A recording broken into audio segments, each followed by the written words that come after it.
el mundo se prepara para su hora cero.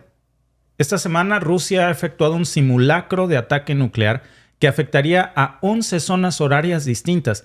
Hace unos días Corea del Norte, no sé si lo vieron, hizo exactamente lo mismo. Y Estados Unidos también efectuó este fin de semana una prueba más de un misil balístico intercontinental. Ahora, ¿qué está pasando en el panorama global? ¿Estamos realmente al borde de una confrontación nuclear? ¿Están los países mostrando músculo o hay preocupaciones genuinas sobre un posible escenario de guerra nuclear? Vamos por partes. Imagínense por un momento que el 70% de las viviendas de un país quedaran reducidas a cenizas. Pues fíjense que de acuerdo con científicos de la Federación de Rusia, esa es precisamente la devastadora realidad que enfrentarían si se desencadenara una guerra nuclear. Una destrucción de ese calibre acabaría con toda la infraestructura vital de Rusia. Puede parecer exagerado, pero viniendo de ellos mismos. Ahora, quizás pueda parecer el fin del mundo, pero este es el escenario que Rusia ha decidido simular a nivel nacional. ¿Por qué ahora? ¿Y por qué justo al mismo tiempo en que también, por cierto, lo hace Corea del Norte, con quien recientemente tuvieron acercamientos y prometieron una colaboración militar cercana? Para comenzar, amigos, es la primera vez, por cierto, en toda la historia que Rusia lleva a cabo un ejercicio nuclear de esta magnitud. Hasta la fecha los simulacros se hacían solamente por pequeñas regiones, pero nunca de manera simultánea. Rusia es enorme. Este nuevo enfoque abarcador, amigos, revela una clarísima preocupación del Kremlin frente a la posibilidad de que un conflicto nuclear escale. Hay que preguntarnos de dónde proviene esta inquietud. ¿Estamos realmente ante la amenaza de una guerra nuclear? ¿De la tercera guerra y ahora nuclear? Según documentos a los que medios como por ejemplo Newsweek o Metro tuvieron acceso, la preocupación es bastante tangible. Indican, por cierto, estos medios de comunicación que hay una creciente ansiedad por peligros nucleares que surgirían en caso de una escalada. Es más, este documento señala que en algunas regiones de Rusia es posible la destrucción completa de las instalaciones de soporte vital y hasta el 70% del parque de sus viviendas. Entonces, si esta eventualidad ocurriera, ni Dios lo quiera, ¿cuál sería la respuesta inmediata de Rusia? Yo creo que eso es de lo que se trata aquí este ejercicio. ¿Qué harían en caso de que algo así ocurriera? Ellos ya lo dijeron. Sería una ley marcial, una movilización total para responder a esta crisis. Y según el Kremlin, ¿qué implica realmente una guerra en la que se involucren potencias nucleares? Empezando por ellos mismos. La misma documentación rusa ha advertido sobre el uso de armas modernas de largo alcance y también de posibles ataques utilizando vehículos aéreos y acuáticos no tripulados.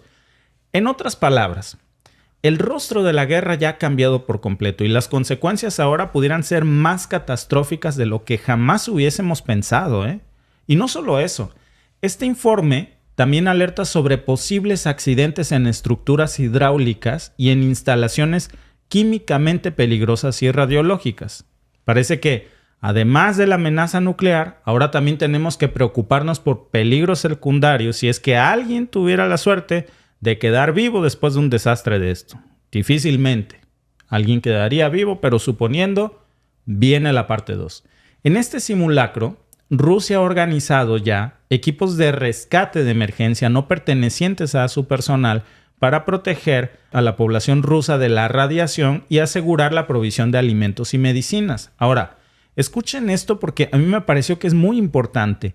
El timing, amigos, geopolítico de cómo suceden estos simulacros se dan justo después de las demandas de este personaje llamado Mikhail Kovalchuk, el director del Instituto de Kurchatov y muy cercano a Putin, que le acaba de solicitar reanudar las pruebas de armas nucleares en el Ártico.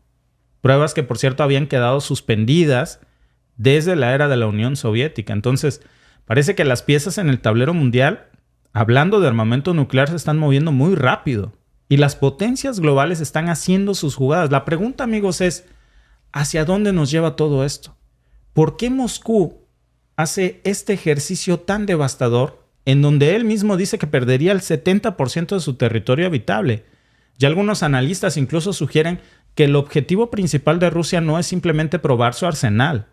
Rusia busca enviar un mensaje. ¿Y saben a quién? A sus vecinos, a la OTAN y sí, también a Estados Unidos. Y aquí viene el mensaje entre líneas. A menudo la verdadera intención detrás de estos ejercicios no es simplemente militar, es también psicológico. Pero hay que tener, amigos, siempre mucho cuidado con estos mensajes. ¿Significa que Rusia está lista para un ataque nuclear próximo? No necesariamente. En este mundo de la geopolítica y sobre todo de los ensayos nucleares, las demostraciones de fuerza a menudo tienen un propósito disuasorio. Es decir, mostrar músculo para evitar un conflicto, más que para iniciarlo. Pero tampoco se puede negar que esta demostración ya elevó el nivel de tensión global. Lo vemos en Corea del Norte, lo vemos con las pruebas de misiles balísticos intercontinentales que acaba de hacer también Estados Unidos este fin de semana, que envió un mensaje al Kremlin, por cierto, con el lanzamiento de sus propios misiles de un submarino nuclear estadounidense, el USS Louisiana. Claro, esta noticia no fue tan publicitada, pero la pueden ustedes encontrar en los medios, es igual de importante. Ese submarino de Estados Unidos es uno de los más poderosos que tiene la Armada estadounidense y está equipado, claro, con misiles balísticos intercontinentales. Este lanzamiento fue descrito oficialmente como una prueba rutinaria por Washington. Pero, por rutinaria que digan que es, tuvo lugar casualmente justo después del simulacro ruso. ¿Coincidencia? Pues muy pocos podrían pensar que lo es. En este delicado juego de ajedrez global, cuando se habla de una cosa como armas nucleares, amigos, no es difícil verlo como una respuesta directa de Estados Unidos a Rusia frente a estos ejercicios de simulacros nucleares. Una contrarrespuesta, un recordatorio de que ellos también tienen capacidades nucleares muy significativas. Así que hay que ver esta imagen completa. Tenemos a dos superpotencias realizando demostraciones de poder nuclear en un corto periodo de tiempo, en un fin de semana, y es como volver a esos viejos días de la Guerra Fría, donde cada movimiento tenía un significado y donde la amenaza de un conflicto nuclear era una sombra constante. Por un lado, Rusia, bajo la dirección de Putin, ha buscado reafirmar su posición en el escenario mundial como una superpotencia a tener en cuenta, pero no se trata solo de un orgullo nacional ruso. Moscú también busca disuadir a la OTAN y a la Unión Europea de cualquier expansión a sus fronteras. Parece que el mensaje que hoy estamos viendo que manda el Kremlin es: hey, si estás pensando acercarte, piénsalo dos veces. Eso es lo que parecería decir el Kremlin con estos ejercicios. Y del otro lado del tablero, Estados Unidos, tradicionalmente ustedes saben que ha mostrado su fuerza para asegurar a sus aliados y disuadir a sus adversarios. Por ejemplo, la presencia militar de Estados Unidos en Europa del Este y su apoyo a la OTAN no son simplemente gestos de buena voluntad, son movimientos estratégicos para contrarrestar la influencia rusa. Mientras Estados Unidos mueve sus piezas de manera calculada, no lo hace solamente para asegurar una victoria en el tablero. ¿Alguna vez te has preguntado por qué, a pesar de las tensiones, Estados Unidos mantiene una presencia tan fuerte en Europa del Este? Ese no es solamente un capricho. Es un movimiento estratégico muy cuidado y pensado para contrarrestar la influencia rusa en la región. Ahora, ¿por qué sería tan importante para Estados Unidos hacerlo? Bueno, por una sencilla razón. En la arena internacional, esta percepción a veces tiene un peso y una realidad. Por eso, cada misil que lanzan, cada ejercicio que se realiza, incluso aquellos que nos dicen que son rutinarios, no son simples actos sin significado. Son mensajes muy claros para otros países, para que sepan dónde están pisando, tanto Estados Unidos como Rusia y el resto del mundo. Pero también es un mensaje para nosotros, para la opinión pública, para que nosotros sepamos y entendamos. Por eso hacen simulacros ahora con la población civil, para que nos quede claro cuáles son las posturas y acciones de cada nación. Y sobre todo para los mercados, que reaccionan a la más mínima inestabilidad o estabilidad. Amigos, el problema es que jugar con fuego tan cerca es jugar con el destino de la humanidad. Aunque digan que son simples estrategias de disuasión nuclear, no lo son. Miren, las cifras no mienten. Más de 1,000 accidentes con arsenales nucleares se han reportado en Estados Unidos. 6 de esas ocasiones se hicieron públicas. Y en esas 6 estuvimos así, de una guerra nuclear a gran escala. Y no estamos hablando de situaciones de conflicto real, sino de tiempos de paz. Miren, por simple lógica, de las 12.500 ojivas nucleares que hay alrededor del mundo, de 2.000 hoy están, de esas 2.000 están hoy en alerta máxima. ¿Y saben qué significa que esas 2.000 ojivas nucleares estén ya en alerta máxima? Que están listas y están esperando a ser detonadas. Están preparadas solamente para que se presione el botón. Créanlo o no, en menos de 15 minutos esto podría volar. Pero aquí es donde se vuelve aún más preocupante todo esto. Estos sistemas de alerta, a pesar de que son tan avanzados, también son muy sensibles y no están exentos de fallos. Según diversos análisis, son vulnerables a una variedad de problemas, desde errores humanos hasta fallos técnicos. Y sí, por grave que nos parezca, incluso pudieran ser susceptibles a ciberataques. ¿Se imaginan eso? Una era en donde la guerra cibernética se ha vuelto tan predominante. La idea de que alguien pueda interferir o hackear esos sistemas es un pensamiento, amigos, bastante peligroso. Y si piensan que esto es lo más inquietante, hay más. ¿Se acuerdan de esos famosos globos meteorológicos chinos que volaban aparentemente sin rumbo en el espacio aéreo estadounidense hace poco? Bueno, pues hoy sabemos que esos globos que se lanzan al aire para recoger datos atmosféricos pueden resultar incluso en un desastre nuclear para la humanidad. Porque ese tipo de globos, junto con fenómenos naturales como tormentas solares, han sido confundidos ya en el pasado como amenazas nucleares por estos sistemas de alerta. Y eso, amigos, es bastante alarmante, porque cualquier error técnico puede desencadenar un conflicto nuclear. Es más, si miramos la historia, nos vamos a encontrar con que las simulaciones con líderes políticos a menudo siempre terminan en un conflicto. La lógica de cómo funciona esto es muy simple. Miren, esta es la fórmula que ellos tienen.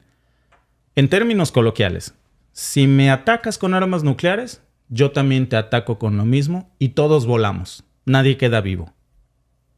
Eso incluso tiene un nombre en la geopolítica militar. ¿Saben cómo se llama? Destrucción mutua asegurada, o MAD, M-A-D, por sus siglas en inglés. Destrucción mutua asegurada. O sea, aquí nadie queda vivo. Si me voy, te llevo entre las patas.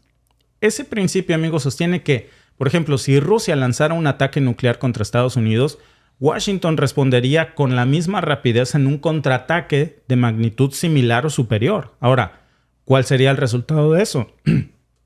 Las dos naciones, junto con gran parte del mundo, pues serían aniquiladas. Pongamos esto en perspectivas.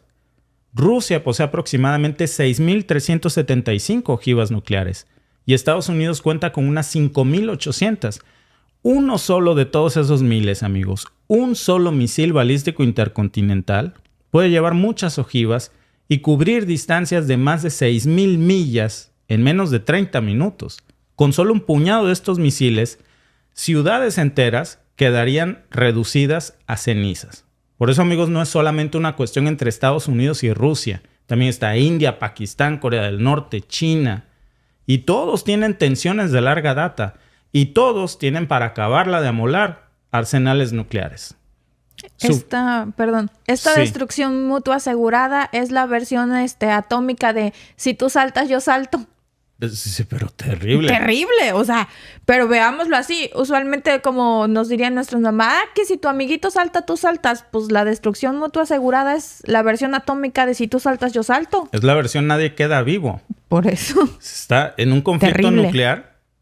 Entre ellos, no solamente iba a afectar a sus poblaciones, tendría consecuencias catastróficas en todo el mundo. Por eso estos jueguitos que estamos viendo entre Rusia, Estados Unidos, Corea del Norte y China es jugar con la humanidad entera.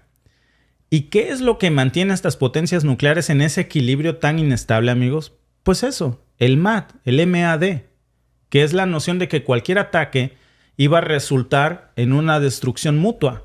Nadie iba a quedar vivo. En teoría, este equilibrio debería de mantener a las naciones en jaque, previniendo cualquier lanzamiento nuclear inicial.